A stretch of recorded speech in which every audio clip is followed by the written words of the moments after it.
abay, si Uncle Sam na inaasahan ni PBBM na sasaklolo sa atin, abay nakikipag-usap kay President Xi ng China. Hindi ordinaryong usap ha. 2 oras sila nag-usap sa telepono. At hindi itong unang pagkakataon na nag-usap sila. Nung nagkaroon ng APEC na hindi nakausap ni PBBM si Biden, abay nagkita sila one-on-one doon sa labas ng San Francisco. Tumagal din na mahigit 2 oras ang pag-uusap nila. Anong ibig sabihin nito?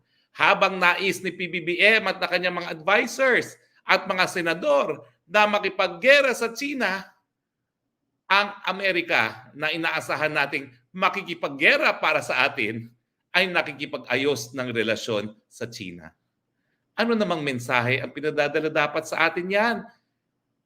Kung yung inaasahan natin na makikipaglaban sa atin ay nagnanais na mas mabuting relasyon sa China, bakit naman nila sisirain yung relasyon na yon dahil lamang sa Pilipinas? Kaya gising yung mga nananaginip na napaka-importante natin sa Amerika, hindi po totoo yan.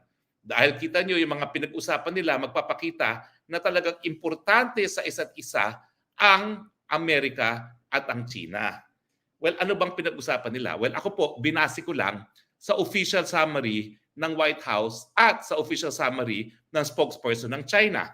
So ano po na pag-usapan nila? No? Well, marami po silang napag-usapan.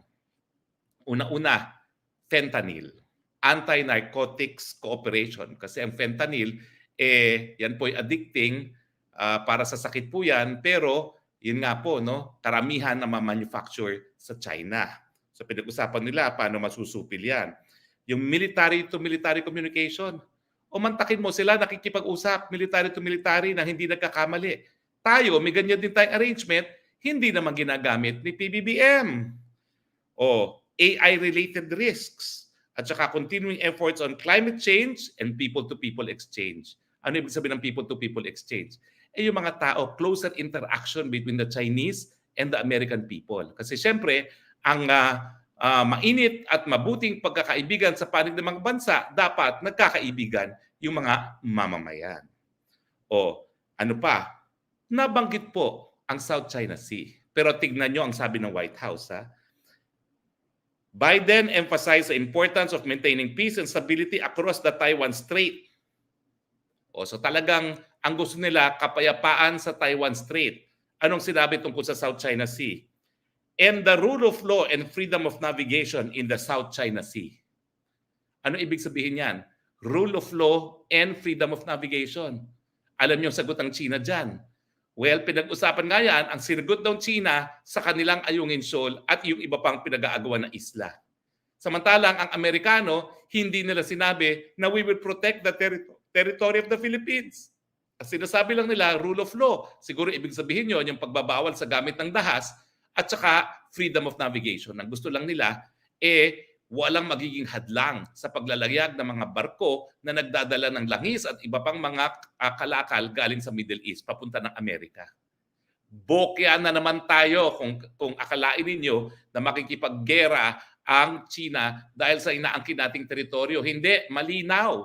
Ang sabi lang ni Biden, concern for the rule of law and freedom of navigation. Wala siyang sinabi. Ang tawag nga niya, South China Sea, hindi niya tinawag na West Philippine Sea. Hindi nga niya matawag na West Philippine Sea, pa tayo umaasa na sasakluluhan tayo pag nagkagulo dyan. Kayo talaga, gumising na kayo sa katotohanan, nananaginip lang kayo. At dahil kayo nananaginip, yung pulisiya nyo, palpak. Ang buong akala ninyo, pwede nyo inisin ng China dahil sasaklolong Amerika. Wala siyang pakialam sa pinag-aagawang teritoryo. Ang gusto lang niya, hindi mahaharangan ng kahit sino yung mga kalakal na nanggagaling sa Middle East papunta ng Amerika. O ano pa, karamihan ng kanilang pag-uusap ay tungkol dun sa support ng China, dun sa Russia's defense industrial base, at saka yung problema sa Korea.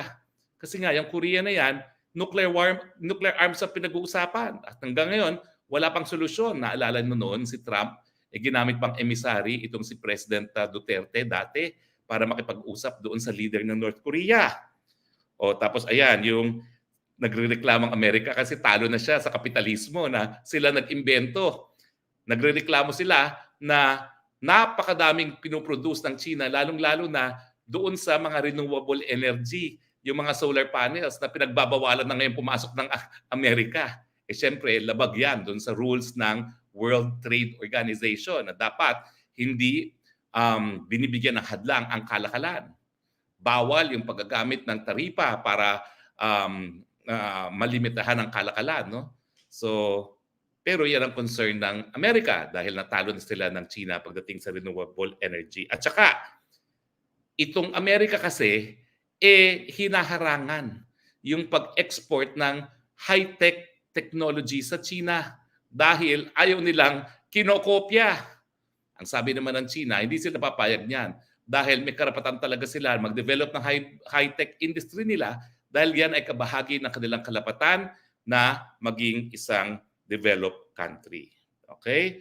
Pero ang sabi nga nung parehong leader, kinikilala nila yung importansya ng bukas na mga channels of communication. Ibig sabihin, pag-uusap. Kinikilala din nila ang importansya ng high-level diplomacy and working-level consultation. Paano si BBM? Wala, hindi nakikipag-usap. Ang ginagawa, tawag sa Amerika, saklolo! Ano ba naman yung gamitin mo, yung iyong pinagkasunduan na mag-uusap kayo ng high level kapag merong mga aberya? Pinagkasunduan yan sa harapan pa ni President Xi, hindi naman ginagamit. At palaging estilo, saklolo, tulong, Amerika. Mahiya naman kayo sa sarili ninyo. Saan ka naman nakakita na nagtatapang-tapangan, tapos tatakbo naman pala kay Uncle Sam para makipag-away. Para kang siga, dahil alam mo may mas malaking siga, na may mas malaking siga naman, nanliligaw doon sa gusto mong awayin. Yan ang sitwasyon natin ngayon pagdating sa China. Niniligawan ng Amerika ang China, inaaway natin ang China, and yet sinasabi natin doon sa nanliligaw, bugbugin mo yan para sa akin. Hello, hello kayo. Hindi yan mangyayari. Wala pa rin alternatibo po sa mabuting pag-uusap. Lahat po yan nadadala sa mabuting pag-uusap, lalong-lalo na sa panig ng magkapit-bahay. Ulitin ko po ang ating kasabihan, makipag-away ka na sa iyong kamag-anak, huwag lang sa iyong kapit-bahay.